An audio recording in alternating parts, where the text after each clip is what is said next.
Welcome back to another technical deep dive here in the Debug Zone. Today we're tackling a big question and breaking it down with insights from other users. Hopefully this clears up some misconceptions and helps you get the answer you need.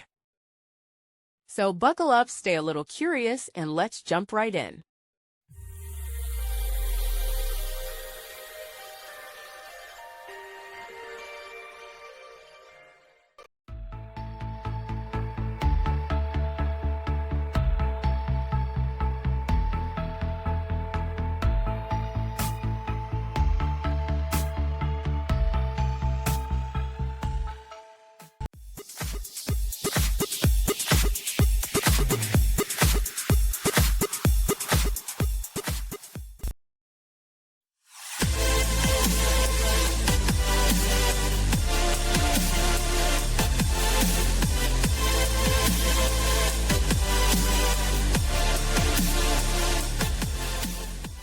And that's a wrap.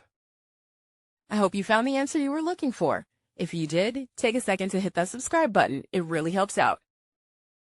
And let me know in the comments which solution worked best for you.